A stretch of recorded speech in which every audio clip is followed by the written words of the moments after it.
If you're thinking about starting a company in Hong Kong, you probably have a few important questions. Do you need to be physically in Hong Kong? Can you register a company if you're not a resident? Do you need to rent an office? And what documents are actually required? In this video, we'll answer all of these questions and more. We'll walk you through the Hong Kong company registration process step by step, explaining what's involved at each stage and help you understand what to expect before you get started. Let's begin. Step 1. Choose your company type. The first decision is choosing your company type or structure. This choice affects liability, compliance requirements, and how your business can operate. In Hong Kong, the most common company structure is a private limited company. It offers limited liability and flexible ownership, but shares cannot be offered to the public. A public limited company is used if you plan to raise capital from the public. A company limited by guarantee is typically set up for non-profit organizations. If you already operate a foreign company, you can register a branch office in Hong Kong, where the parent company remains fully responsible. And if you only need a local presence without generating revenue, a representative office may be the right choice for you. Step 2. Choose your company name. Before registration can continue, your company name must be approved. If the name is rejected, the application must be restarted. For this reason, it is important to follow the naming rules carefully. Your company name must be in English or traditional Chinese, or both versions separately. It must be unique and not the same as or too similar to an existing company in Hong Kong. If the company is limited, the name must end with limited or 有限公司. There are also restrictions. You cannot mix English and Chinese in the same name, and simplified Chinese is not allowed. The name must also not be offensive, misleading, or misrepresent the company's activities. Company names cannot be reserved in advance, so it is recommended to prepare 2 or 3 backup options just in case. You can check availability using the free exact name search on the company's registry e-services portal. Step 3. Appoint a company secretary. Every Hong Kong company must appoint a local company secretary at the time of incorporation.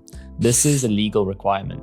The company secretary must be a Hong Kong resident or a licensed corporate service provider. If you are the sole director, you cannot act as your own company secretary. You may appoint an in-house company secretary, outsource the role to a professional service provider, or use a service package that includes company formation and company secretarial services. An in-house company secretary in Hong Kong typically costs around 20,000 to 30,000 HKD per month. The appointment is completed by submitting the secretary's details during registration. These details must also be recorded in the company's statutory records. Step 4. Choose a registered address. Your company must have a registered office address in Hong Kong. This address is used by government departments to send official correspondence. The address must be a physical location and cannot be a post office box. It should also be accessible to your company secretary, who is responsible for handling legal documents and government notices on your behalf. If you do not have a physical office in Hong Kong, you may use a service provider or a virtual office address. Please note, some regulated industries are not eligible to use a virtual office as their registered address. Step 5. Prepare company formation documents. Before submitting your application, you must prepare the required incorporation documents. These typically include identification documents, proof of address, and the company's articles of association. For offline applications, you must also complete the incorporation and business registration forms, including Form NNC1 or an NC1G, as well as the Form IRBR1. If you register online, these forms are generated automatically during the application process. Step 6. Submit your application. Once your documents are ready, you can submit your application either online or offline. Online applications are submitted through the Hong Kong e-registry portal. The system is available 24 hours a day. You complete the forms digitally, upload documents, sign electronically, and pay online. No visit to Hong Kong is required. Offline applications, however, are submitted by post or in person at the company's registry. Step 7. Receive your certificates.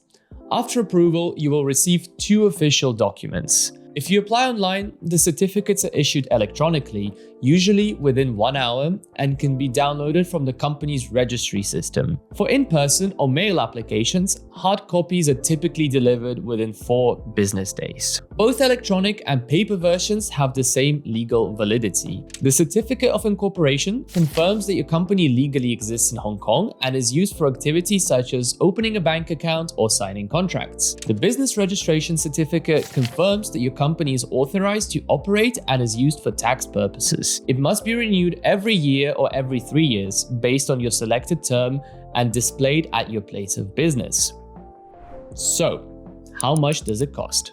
The minimum mandatory government cost to incorporate a company in Hong Kong is 3,745 HKD. In practice, most founders, especially foreign founders, pay more due to additional requirements such as a company secretary and a registered office address. For overseas founders, total costs commonly range between 7 and 12,000 HKD. Check out our survey study linked in the description for more details on incorporation costs in Hong Kong. If you're looking to set up a company in Hong Kong but are unsure where to find a local company secretary, a registered address, or how to navigate Hong Kong's local requirements, Statrys can help. Statrys brings incorporation, business accounts, and accounting all together in one platform, so you can manage everything in one place without relying on multiple providers. Contact us. If you want to learn more about what to do after your company's incorporated, we've got a video covering this in the description below. Thank you for watching, and we'll see you in the next video.